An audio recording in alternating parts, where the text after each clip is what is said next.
The day my marriage ended didn't come with a conversation or tears. It came with a suitcase dropped at my feet and my husband standing by the door, eyes cold, voice rehearsed. He said it was over, that he was tired, that I didn't belong there anymore.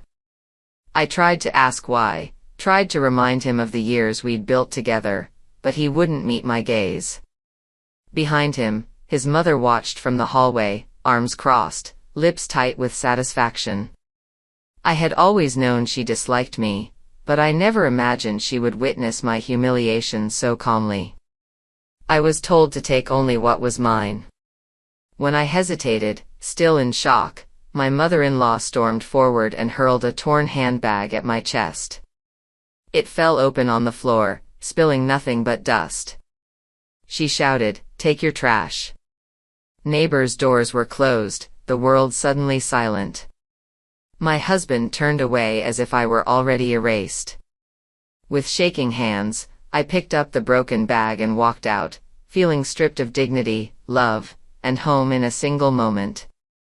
I didn't know then that this bag, thrown in cruelty, would change everything.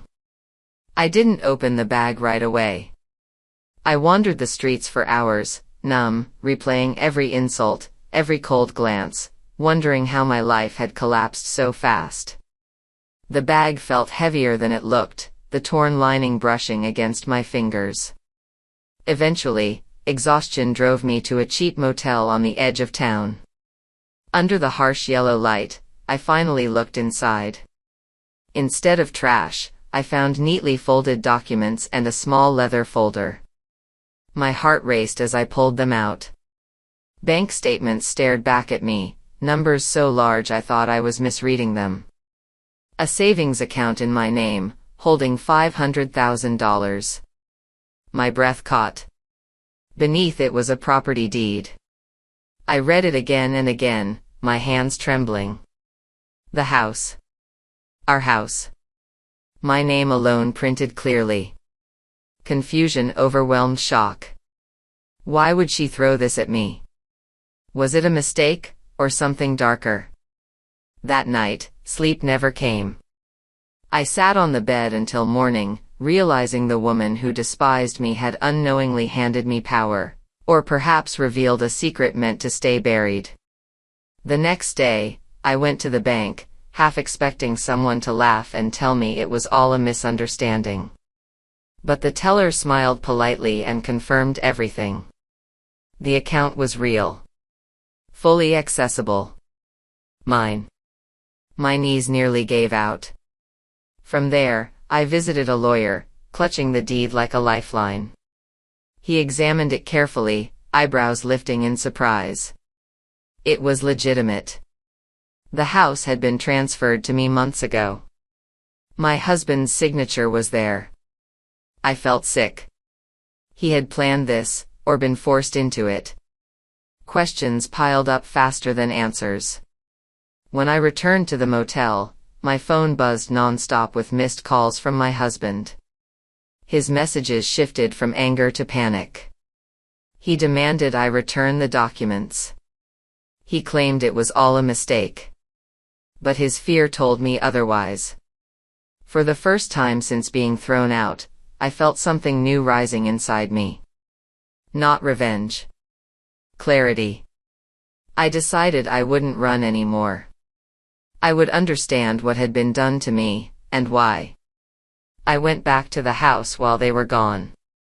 Walking through the familiar rooms felt surreal, like trespassing in my own memories. In the study, I searched drawers and cabinets, guided by a growing instinct. I found letters hidden behind old files, all addressed to my husband from his mother. They spoke of control, of ensuring the house stayed in the family, of using me as a shield for assets.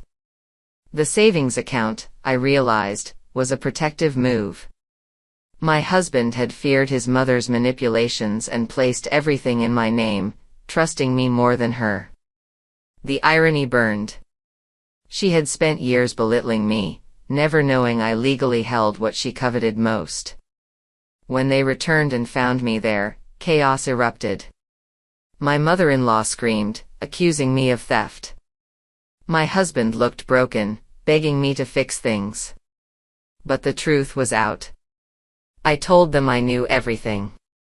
Silence fell, heavy and irreversible. The divorce proceedings were brutal but brief.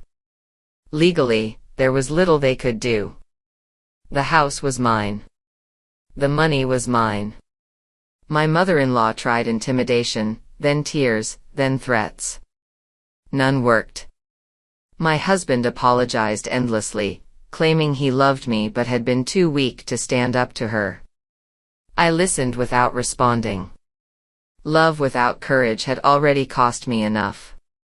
Friends I thought I'd lost returned when they learned the truth, but I kept my distance. I needed space to rediscover who I was without fear or obedience. I renovated the house, room by room, reclaiming it as my own. Every brushstroke felt like healing.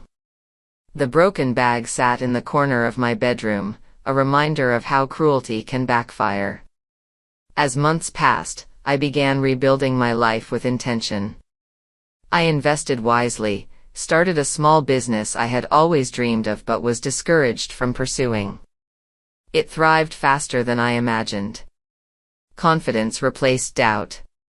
One afternoon, I ran into my former mother-in-law at a grocery store.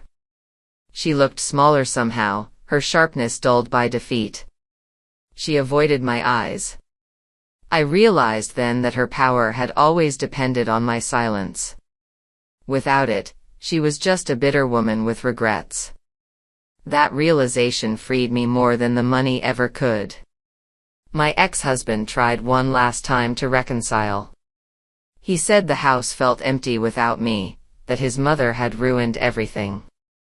I told him gently that he had allowed it. Forgiveness came easier than I expected, but reconciliation did not. I had outgrown the version of myself who begged to be chosen. Watching him walk away, I felt no anger, only closure. The past no longer owned me. A year after being thrown out, I hosted a small gathering in my home. Laughter filled the rooms that once echoed with tension. As I watched the sunlight filter through the windows, I thought about the broken bag, the insult meant to destroy me. Instead, it revealed the truth and handed me a future. Sometimes, life's cruelest moments are disguised turning points. I didn't just survive being discarded. I rebuilt, stronger, wiser, and finally free.